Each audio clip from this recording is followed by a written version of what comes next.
The production of this video was made possible by donors to the Orchestration Online Patreon initiative.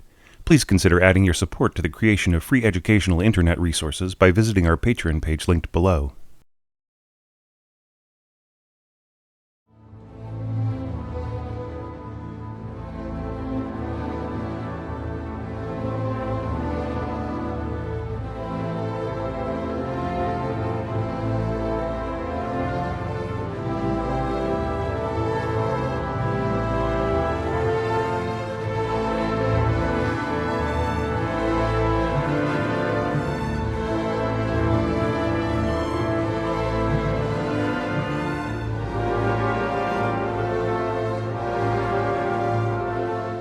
Hey there, this is your orchestration tutor Thomas Goss, finally bringing you the long-awaited Rachmaninoff orchestration lesson, just in time for the spooky month of October.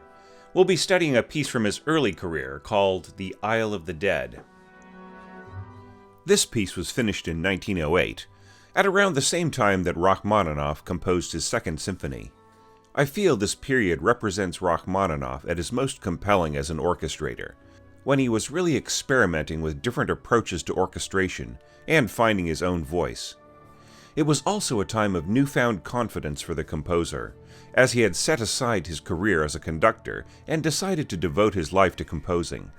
You can hear a sense of maturity as well as continuity with Russian concert music, of which he was becoming an integral part. The Isle of the Dead was inspired by a painting of the same name by the Swiss artist Arnold Böcklin, which Rachmaninoff saw in a black and white reproduction in Paris the year before. The result was possibly his darkest, most dreamlike work, perhaps exorcising the last of his demons that had almost destroyed his career a decade before. It's precisely that dark character that fascinates me about this piece, and I'm hoping you'll see the merits of studying this work as well, especially if you're interested in extremely dramatic, cinematic scoring. In fact, I'd guess that The Isle of the Dead has been borrowed from or had a deep influence on many large-scale film scores. These two lessons are going to be more of an overview than the kind of note-by-note, phrase-by-phrase analysis that I've given other scores in the Orchestration Lesson series. A lot of this music evolves fairly slowly, and changes are pretty easy to pick out for most score readers. But I'll give a lot of focus as to how those rich, dark textures work, so you can understand that approach for your own scoring. As always, let's start with a look at the score layout. IMSLP has a copy of the original Gutheil edition from 1909, which is also available as a reprint from Dover. Because of certain layout issues which I'll mention in a moment, it's best to view these pages at their full height most of the time. Therefore, I've exported this video at very high resolution, and I recommend that you watch it on a large computer screen.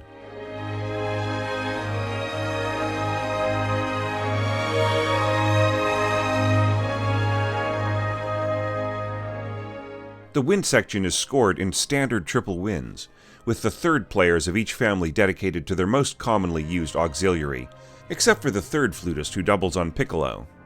Notice the old-style German notation for the bass clarinet in bass clef, reading up a major second from concert pitch. This makes the clarinets appear to be scored in a grand staff, so they're easy to pick out amongst the rest of the wind section. There are 6 horns, scored in pairs on 3 staves, 3 trumpets across 2 staves, and the standard Romantic-era layout of 3 trombones and tuba on 2 staves. The relentlessly A-minor character of this piece is borne out by the opening tuning of the timpani on E, A, and D, which remains pretty constant for most of the work, except for a few tweaks in the middle. Cymbal and bass drum on a single percussion line, then harp, and strings. This page layout stays in place for the entire piece, which is why the publisher doesn't bother including instrument names to the left of each page. The thinking here is that if you recognize the winds as 4 pairs of staves, the brass is a trio of staves plus 2 pairs, and then the timpani is a single staff and the harp as a grand staff, then you'll always know where you are and you won't need any reminders. The strings change around a bit from page to page, as some parts go divisi here and there, but these changes are pretty easy to keep track of. I'll point out any notational weirdness as we go, but now you can see why it's easier just to set this lesson up for a large screen, but I'll zoom in as needed.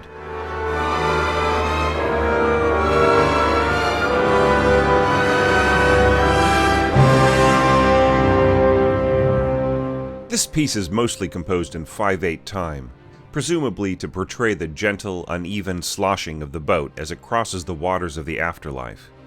Note that Rachmaninoff marks quarter note, then dotted quarter note as the emphasized beats, or taktieren. The conductor will undoubtedly be marking time along these rhythmic values. Whenever it changes, the score very courteously notifies us above in metric modulation. These markings don't appear in the parts, as they shouldn't be needed if the players get clear direction from the conductor. Now for the analysis. The first thing that strikes me about the orchestration of Isle of the Dead is its extreme clarity. As dark as the colors and textures may be, it's very easy to hear everything. Rachmaninoff has beautifully conceived the proportions of the scoring, which is why I feel this lesson is especially instructive for film scoring. Timpani at pianissimo should be just as gentle as the harp part that it's punctuating. Though timpani in intervals can cloud the sound of a stroke, here it works because the dynamic is soft and the pitches are being reinforced by pizzicato lower divisi basses and low horns. Keep in mind that this is old notation for the horns, reading up a perfect fourth when in bass clef. Contrabassoon keeps things incredibly dark with a long low A pedal tone. Everything is framed perfectly for the very gradually rising motive in cellos and violas, which is punctuated by bass clarinet and then eventually bassoons and clarinets. On the next couple of pages, we see the occasional gesture from winds and horns rising from the swaying depths. The most important instrument throughout? Bass clarinet, which presents a clearer separation of timbre when needed, despite its low tones. This quality was to be capitalized on a couple of generations later in film and television scoring.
All very effective, as you can hear. My one reservation throughout a lot of the score is that the harp gets buried quite often, as it's easily overwhelmed by such darkly resonant scoring. At times it's also a bit too pianistic, although not unplayably so by any means. Back to our analysis. Did you notice how prominent the English horn line was at the apex of that long building episode? We're going to hear a bit more of that double reed prominence now, with A2 oboes ringing out at the very top of the texture from Figure 2. Meanwhile, lower double reeds plus bass clarinet take over the harmony as the first violins finally join in with the rocking patterns.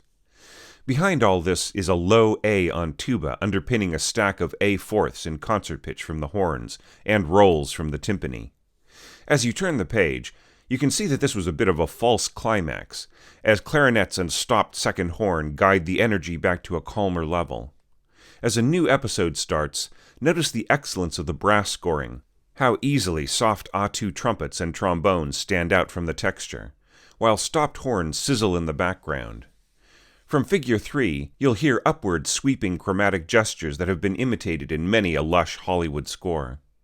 What really makes it for me are the stopped horns and muted heavy brass, and the way the episode wisps away into nothingness.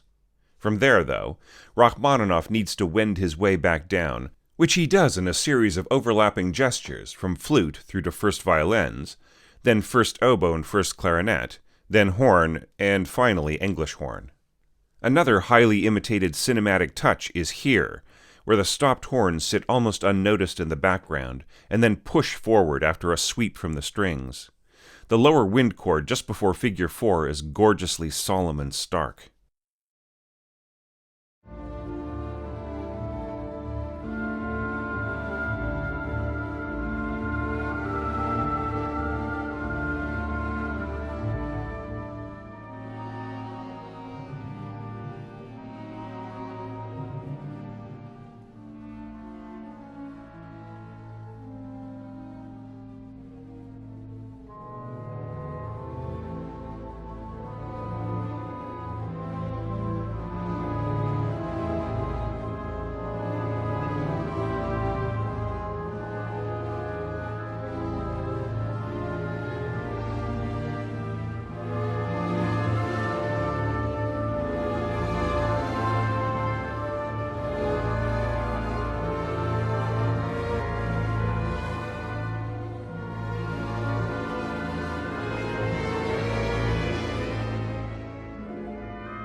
Figure 4 is an accelerated recap, compressing the opening slow build down to about 16 bars.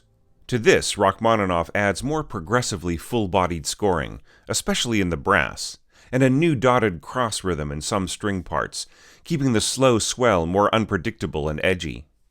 The bars from 4 before 5 to 2 bars after have uniquely resonant harmonies, which I don't have time to analyze in this lesson, but I wouldn't mind diagramming in a future video on Tutti chords. The flutes are probably a bit ineffective here, but I can see why Rachmaninoff wants to add those pitches here with instruments that are less pungent, so that the brass have a clearer sound above middle C. The real payoff starts on the next page, with yet another heavily quoted passage from film composers. The scoring is simple enough, an octave melody in first oboe and English horn, doubled by clarinets and harmonized by horns and middle strings, over which a little filigree of staccato violins dances. Don't quite recognize it yet? Then see what happens after a few more bars when the winds sweep up to take over the staccatos over stopped horns. That is pure John Williams scoring. Whereas if you slow down the last 3 bars and add echo, you get Jerry Goldsmith's basic approach to the opening of the film Alien.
From Figure 6, the first two desks of first violins take the soaring melody, while the rest of the firsts play the pattern below.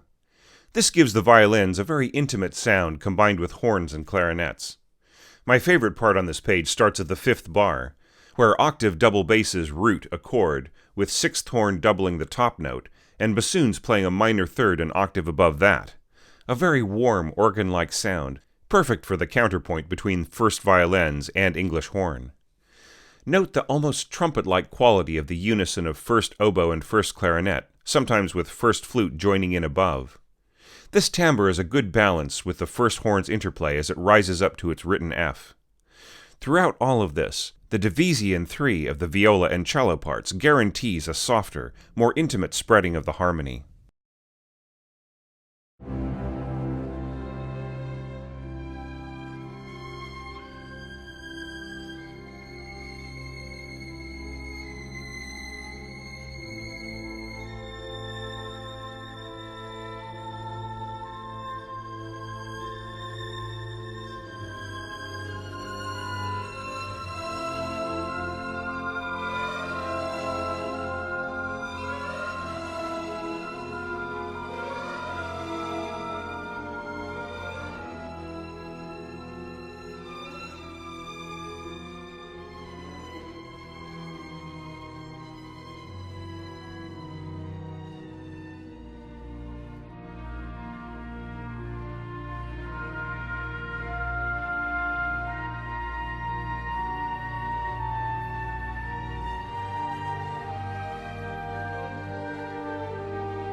From Figure 8, we see the individual personality of Rachmaninoff start to emerge more and more, sounding very like the composer of the Second Symphony all the way through to the symphonic dances. You can hear it in how he suddenly opens up the music into a moment of supreme optimism, with climbing strings supported by a texture built out of motivic gestures below. Another moment quickly follows, as the melody dovetails down through solo flute into oboe to settle on harmony between clarinet and bassoon. There's generally a greater complexity of interacting lines than many critics tend to notice in Rachmaninoff's work, and that's especially apparent here. Even more trademark scoring follows on the next couple of pages, as soli cellos take over the direction of the music from the middle, and all the contrapuntal scheming and bits of motive float along above. Cellos leading into horns, which darken both the color and the intentions of the music, also signature Rachmaninoff. If only film scoring could reach to this level of intellectual and emotional intensity more often.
I find the next section charming for all its anxieties. First, second, and fourth horn double cellos on the motive, while double reeds cascade downward, which is answered by fluttering flutes and clarinets over trumpets and the rest of the horns, plus violins dovetailing from the middle of the bar. Especially from here to the middle of the piece, the harp is often drowned out entirely. This general idea goes back and forth a couple of times, develops into a massive tutti, and then amps up even more energy from figure 11. Notice the opposition here as a wide swath of chromatically descending notes crashes down through the winds and middle strings, while the brass and violins climb higher and higher. It's a neat idea to have both sets of violins playing octaves a third apart for a more penetrating tone than if each group were playing thirds an octave apart. The flute and the oboe doubling just adds to the upward pressure on the line, but the climax is swallowed on the next page by this huge push from high horns, and the solid boom of the lower instruments as the opening idea recaps once again. There's not a lot of new insight from there to figure 12, except perhaps for how the string parts become ever more committed, with frequent double stops using a lot of very resonant open strings.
Figure 12 gives us more huge chords worth picking apart and diagramming, followed by a tremendous tutti page with a heavy brass chorale and tripled octave horns underneath all the filigree of winds and strings. A sudden hush, and then an upward sweep opens into a fortissimo high point that falls apart quickly on the next page. But tuttis aren't that difficult to score once you get the knack. What interests me more is the long cooldown from figure 11, with a piping high flute solo over bass clarinet arpeggios, a stopped horn pad, and a rising chorale and divisi cellos. Moving on, we see a powerfully simple and effective approach. Muted first violins and a wandering melody over pizzicato patterns in violas and seconds, while cellos trade off with horns, and clarinet and then oboe wisp upwardly in lonely gestures. I love how this section slowly settles on stopped horn octaves in harmony with clarinets and bass clarinet. It's like a damp cold that seeps into the bones.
And that gets us to the middle of this piece. There's just so much more to say about every passage, every page of this work, that I feel like I barely taught you anything. But hopefully you'll see many great touches that I didn't have time to go over, especially if you've been watching these orchestration lessons for a while now, and your score reading skills are getting more polished. I can't wait to show you what Rachmaninoff does in part 2 of this lesson. See you soon.